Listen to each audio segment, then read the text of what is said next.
We're about to roll into the second week of the season here in Illinois, so this is a good time of year. A lot of guys are talking about it, killing does on your property, so that's what I want to talk about in this video is should you be shooting does. A lot of guys will tell you you should shoot every doe you see all year long, and then you got other guys on the other far end that will tell you to never shoot a doe no matter what. I kind of fall in the middle of that. I think there's times for it, there's times to not do it based on your property and your deer herd, and that's what I'm going to talk about here. The first couple things I wanted to hit on are some doe myths. So the first one being sterility in does. There's a lot of studies out there that show a high percentage of does are having fawns every year. It's very rare that a doe will not be able to have a fawn in the spring or be bred in the fall. A lot of guys will see does without fawns in the fall and think, well, she must not be able to reproduce, when it may be just that her fawns got hit by a car or a predator got her or disease got them, whatever it may be. There's a lot of things that can happen between spring and fall that could cause her fawns to not be with her come fall. So don't think that just because that doe doesn't have fawns means that she can't have them. Maybe something happened to them. So that's kind of a myth that would lead you to shoot a doe, or maybe you shouldn't just based solely on that. One that would lead you to not shoot one, or maybe you should if you're in the right situation, would be that fawns will die without their mom. So that's another myth. 90 whatever percent of the time, fawns will find another deer herd to hang out with. They may not be fully accepted ever, they may not be accepted right away, but they'll be able to hang out with them enough to survive and make it till they can live on their own and be independent of that deer herd without their mom.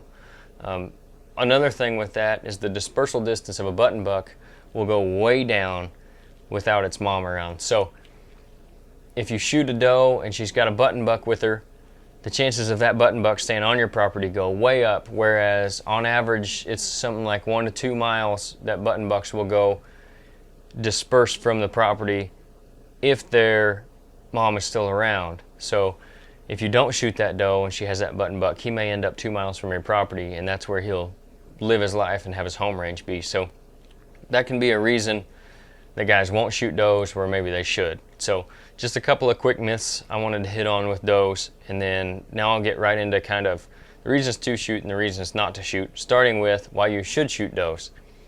If your property is a doe factory and you just have way too many does, your buck to doe ratio is not where it should be. You've got does taking up bedding spaces that could be used for mature bucks, so your property only has so many places for deer to bed.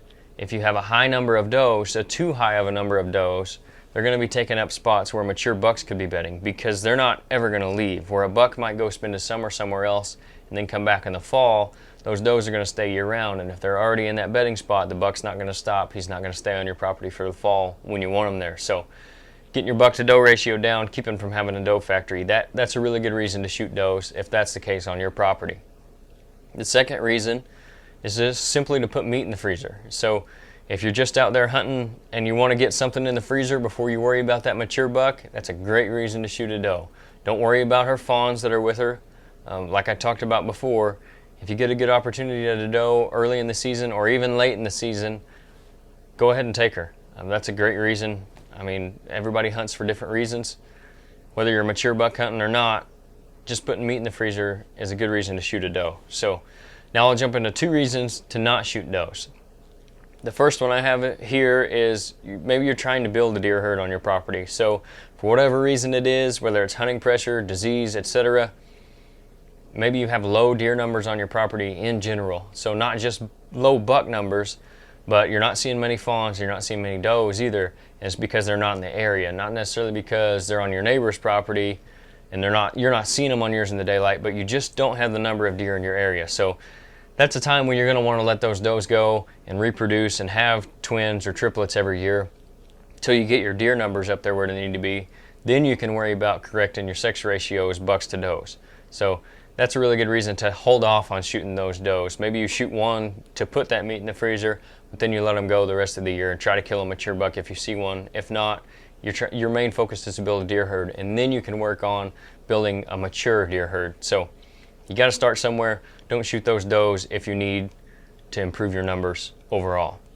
The second reason I have for not shooting deer, also the last, is you might disrupt your hunting location. So this time of year, you're not necessarily worried about that as much. Same as late in the year, late in December or even January, you're not worried about that as much. But as we move along into October and then you get into November in the rut, that's not a real great time to be shooting does.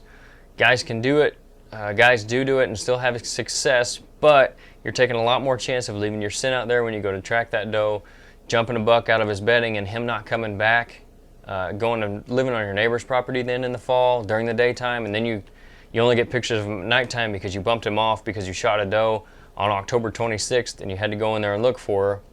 Maybe you bust out your whole food plot because you shot her early and you're dragging her out in the daytime, and you come back and there's a food plot full of deer and you bust them out and you don't see them again the rest of the year. So disrupting your hunting location is a really big reason to not shoot does, and that mostly has to do with time of the year. So like I said, this time of year, late in the season, you don't have to worry about that as much depending on how your property lays out, but that's kind of the second reason I had for not shooting does. So hopefully those are a few things you guys can think about when you're considering whether you need to shoot does or whether you don't. Don't kind of listen to one side of the extreme or the other. Look at your property, make that analysis for yourself, and then decide, do I need to shoot does? Do I not need to shoot does? And where to go from there. So like I said, hopefully this helps, and thanks for watching. We'll catch you guys again next week.